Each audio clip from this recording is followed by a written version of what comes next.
अभी हिमाचल प्रदेश के चुनाव प्रचार में 3 दिन शेष बचे हैं और 12 तारीख को मतदान होगा। पिछले कुछ दिनों से हिमाचल प्रदेश में तमाम ज़िलों में हम लोगों ने सभाएं करी हैं और जो जनमानस का एक फीडबैक हमको मिल रहा है और जो रिस्पांस लोगों का, कार्यकर्ताओं का, मतदाताओं का है, वो बहुत ही इनकरेजिंग है। और मैं समझता हूँ कि लगातार प्रतिदिन भाजपा और उनकी पार्टी के तमाम नेताओं को एहसास हो रहा है कि वो इस दौर में बहुत पिछड़ते चले जा रहे हैं। वो मैं इसलिए कह रहा हूँ कि बीजेपी की सरकार को 5 साल यहाँ पर हुए शासन में आए और सरकार बनने के बाद केंद्र में भाजपा की सरकार रही, यहाँ पे भाजपा की सरकार रही, लेकिन 5 सालों में मुख्यमंत्री जी, उनके तमाम मंत्रियों ने जो वादे किए, जो काम किए, बहुत अंतर है उसके अंदर।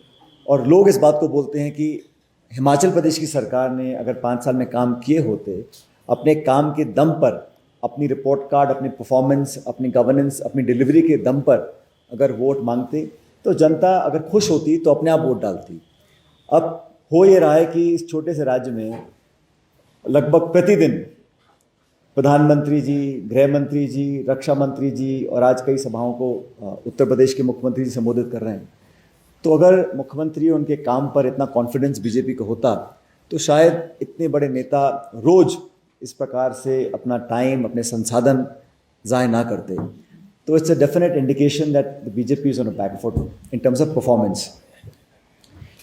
दूसरा, मैंने एक नोटिस किया, जो कल बीजेपी ने शायद संकल्प पत्र नाम से एक डॉक्यूमेंट रिलीज़ किया, वो एक बहुत ही कवर अप जॉब टाइप मुझे लगा कि उसमें कहीं पर भी वो कॉन्फिडेंस लोगों को इंस्पायर करने में बिल्कुल फेल हुए कि हम कुछ कर सकते हैं।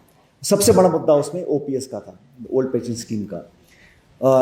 ना तो उसके लिए हाँ बोला है, ना बोला है, और अधर में लटका दिया उसको, क्योंकि वो जानते हैं कि वो अगर हाँ बोलते हैं उसको तो जो हमने पब्लिक को कमिटमेंट किया कांग्रेस पार्टी ने, हमको फॉलो करना पड़ेगा।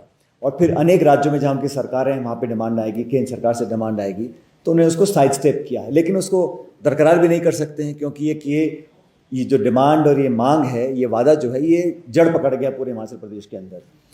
तो इससे पूरी तरह एक्सपोज हो चुके हैं कि इस मुद्दे पर जो पब्लिक ने हमारे वादे को, हमारे मैनिफेस्टो को, एक महत्वपूर्ण अंश को लोगों ने बहुत सहर्ष स्वीकार किया था, उसको वो अब नकार नहीं सकते हैं। इसलिए बहुत फंस गए हैं, ना हाँ बोल पा रहे हैं, ना बोल पा रहे हैं। और जहाँ तक ये भ्रम फैलाया जा रहा है कांग्रेस के बारे में, आपको स्पष्ट करना चाहता हूँ कि जहाँ जहाँ हमारी सरकारें हैं, हमने ओपीएस को लागू किया है, चाहे वो छत्तीसगढ़ हो, चाहे राजस्थान हो, और हिमाचल प्रदेश में भी सरकार निर्माण के तुरंत बाद हम पहली कैबिनेट मीटिंग में इसका निर्णय लेंगे। और हमने जो कमिटमेंट्स किए हैं मैनिफेस्टो के माध्यम से, चाहे वो मासिक भत्ता महिलाओं के लिए हो 1500 रुपये का, 300 यूनिट बिजली फ्री की बात हमने करी है, 1 लाख नौकरियों की बात करी है। तो ये सब ऐसे पॉइंट्स हैं जो लोगों से हमने फीडबैक लेने के बाद अपने कमिटमेंट्स को तैयार किया और पूरा बैकग्राउंड रिसर्च करने के बाद किया है।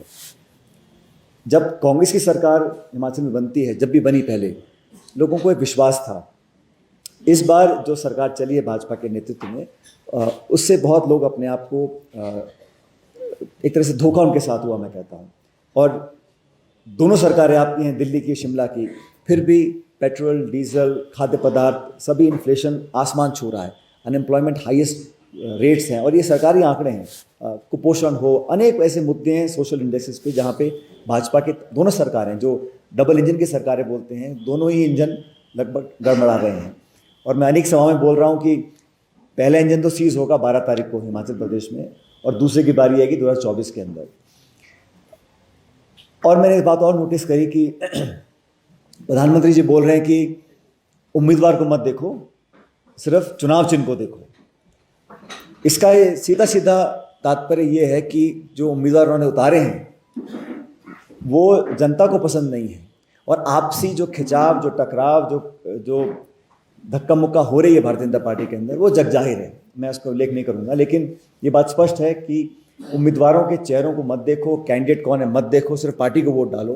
That means the quality, the kinds of individuals BJP has fielded are not winning candidates. और ये मैंने फील्ड में जाकर देखा है, अनेक जिलों में दौरा मैंने किया है, तो बहुत ज़्यादा उनके रेबल कैंडिडेट्स हैं, असंतोष में हैं, नेतृत्व में झगड़ा है, और आपस में जो टकराव भाजपा के लीडरशिप में है हिमाचल के अंदर, वो अब बिल्कुल सामने आ रहा है। बहरहाल वो उनकी अपनी इंटरनल पार्टी का मैटर है। ये हम तो अपने खुद की पार्टी का, हमने जो मैनिफेस्टो बनाया, जो कैंडिडेट्स हमने फील्ड में उतारे हैं और जो कैंपेन हमने किया है, एक बहुत ही सस्टेन कैंपेन किया है, और जो रिस्पांस लोग, प्रियंका जी की जो रैलियां हो रही हैं, जो लोग जिसमें आ रहे हैं, हम सबकी सभाओं में बहुत पार्टिसिपेशन लोगों का, एक तो होता है न्यूमेरिकल स्ट्रेंथ का पार्टिसिपेशन, एक होता है ईगरनेस, उनमें उत्साह है, जोश है, उमंग है, और एक बदलाव की लहर पूरे हिमाचल प्रदेश में हमें देखने को मिल रही है। अगले 3 दिन के अंदर भी हो सकता है और कुछ नेता यहाँ पर आएँ बीजेपी के, लेकिन मोटा मोटा लोग मन बना चुके हैं कि 12 नवंबर को एक नई सरकार का निर्माण करना है, और मुझे लगता है कि हम सरकार भी बनाएंगे और अच्छे बहुमत के साथ बनाएंगे। जो हमारे लोग जीत कर आएंगे, संख्या बल बहुत होगा, और चुनाव जीतने के बाद सभी विधायकों से राय करने के बाद जो पार्टी वर्कर्स, नेता, एआईसीसी की लीडरशिप जो भी तय करेगी, उस व्यक्ति को जिम्मेदारी देकर सरकार का नेतृत्व करने का मौका दिया जाएगा। लेकिन हिमाचल के कैंपेन से, हमारे रैली से, मीटिंग से, नुक्कड़ सभाओं से जो इंटरेक्शन हमारे हो रहे हैं, उससे बहुत संबल हमको मिल रहा है, और मैं बड़ी विनम्रता से कहना चाहता हूं कि हमारा जो एफर्ट्स है, जो हमारी कोशिश है, वो रंग लाएगी, और भारी बहुमत के साथ हम लोग यहाँ पर सरकार का निर्माण करेंगे। यहाँ से शर्मा जी, एनडीटीवी। या सचिन जी, वीडी शर्मा एनडीटीवी से। मेरा सवाल ये है, ओपीएस को लेकर लगातार भारतीय जनता पार्टी के नेता जो है ये कह रहे हैं कि छत्तीसगढ़ और राजस्थान में मात्र घोषणा है, और आप तो कुछ सरासर गलत बोल रहे हैं, सरासर गलत बोल रहे हैं। आप जांच करवा लीजिए, हमने जो कहा उसको करा है, और धरातल पर क्रियान्वयन योजना का हो रहा है, और इसीलिए हम उस एक्सपीरियंस के आधार पर बोल रहे हैं। बीजेपी के लोग बोलते हैं कि संसाधन कहाँ से लाओगे, पैसा कहाँ से लाओगे। उन्होंने जो कर्ज का बोझ इस प्रदेश की जनता पर थोपा है, वो उनका फिजिकल मिसमैनेजमेंट है। कोई उद्योग लगा नहीं, इन्वेस्टमेंट हुआ नहीं, वेल्थ क्रिएशन हुआ नहीं, आपका टैक्स कलेक्शन पिछड़ रहा है, आपकी फिजिकल मॉनेटरी पॉलिसीज़ बिल्कुल आउटडेटेड हैं, आपने तमाम तरह के जीएसटी थोप दिए। लेकिन इकोनॉमी को ग्रोथ करने के लिए जो स्टिमुलस देना चाहिए, जिस प्रकार की गवर्नेंस होनी चाहिए, जो लीडरशिप होनी चाहिए, वो मिसिंग है। हम लोग ने जो कमिटमेंट्स किए हैं वो सारे इकोनॉमिक क्राइटेरियाज को समझकर किए हैं, और हमारी बहुत एक पुरानी जिम्मेदार पार्टी है जिसने जो कहा है हमने हमेशा कर कर दिखाया है। तो ओपीएस के मुद्दे पर मैं दोबारा बोलना चाहता हूँ, let there be no ambiguity.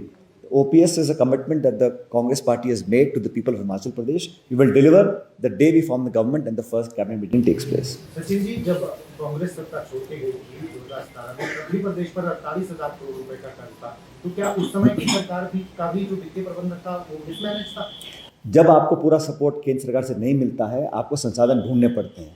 यहाँ पर तो आपको पूरा बजट, एलोकेशन, रिसोर्सेज, पैसा सारा मिल रहा था, उसके बावजूद भी आपने आज ये हालात कर दिए। अच्छा, अगर आपने कर्जा लिया भी है इन्वेस्टमेंट के लिए, तो है कहाँ भाई? सड़कों में, स्कूल में, हॉस्पिटल्स में, एजुकेशन में कोई ऐसा इंस्टीट्यूशन यहाँ पे बनाया हो? अब पिछले 2 महीने में आप नारियल फोड़ रहे हैं, फीते काट रहे हैं, पत्थर लगा रहे हैं, लेकिन पिछले 4 साल 10 महीने कुछ नहीं किया। चुनाव से पहले बड़ी बड़ी घोषणाएं, हजारों करोड़ रुपए की घोषणाएं हो रही हैं, केंद्र की सरकार कर रही है, राज्य सरकार भी कर रही है, लेकिन वो सिर्फ घोषणा है ना। आपको पूरा कार्य, देखिए, केंद्र सरकार का पूरा सपोर्ट मिल रहा है आपको, पूर्ण बहुमत की आपकी सरकार है, फिर भी आप डेवलपमेंट एजेंडा को आगे लेकर नहीं आ रहे हैं। आप भावनात्मक मुद्दों पर हमेशा इशू को डाइवर्ट करना चाहते हैं। वो कहीं ना कहीं मैं समझता हूँ सरकार बैकफुट पे, इसलिए इस बात को कह रहे हैं। अगर प्रदेश में कांग्रेस की सरकार बनने की हर सरकार बोरोइंग करती है।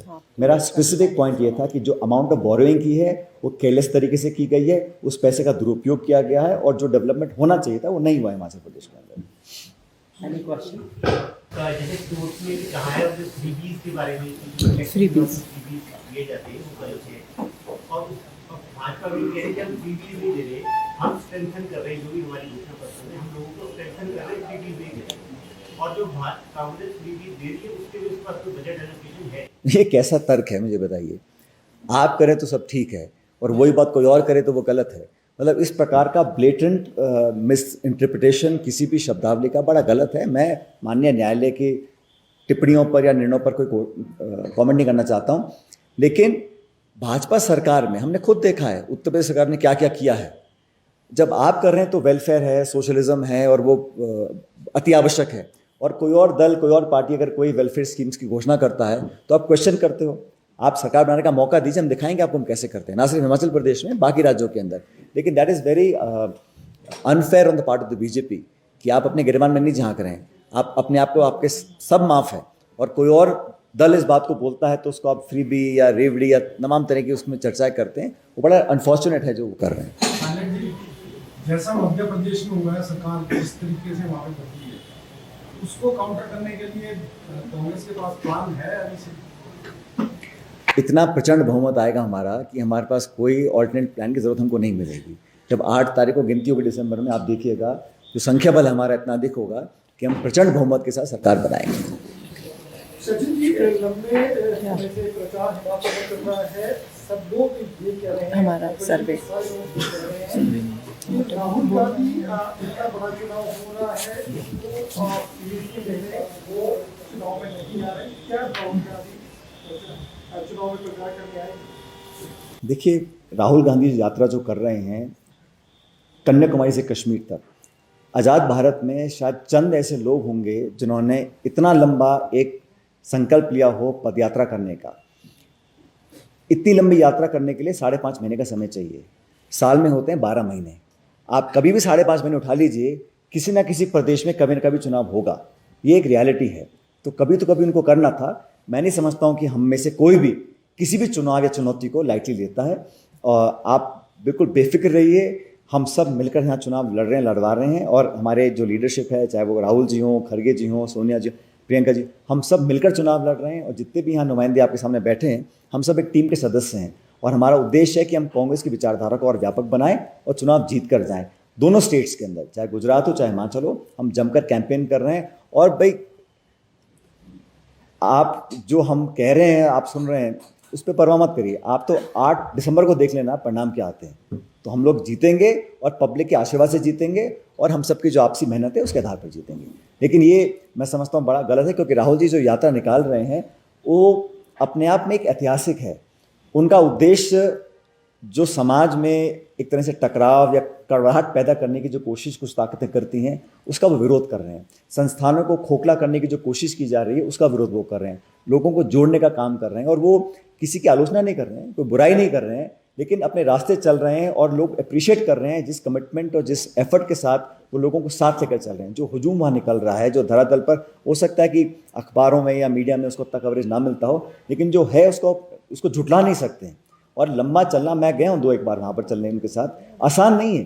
रोज़ का 25-30 किलोमीटर चलना, लोगों के साथ मिलना, सुनना, बैठना, समझना, NGOs, किसान, मछुआरे, बच्चे, बुजुर्ग, वकील, अलग अलग तबके के लोगों से मिलना, उनके जीवन में अपने आप को घुसा लेना और फिर उसको कारवान को आगे बढ़ाना, ये ऐतिहासिक साहसिक यात्रा निकल रही है। इसका कोई सानी नहीं है, पहली बात तो। और चुनाव जो हम सब लड़ ही रहे हैं, और मुझे लगता है हमारे एफर्ट में, हमारे कैंपेन में कोई कमी कहीं से नहीं है।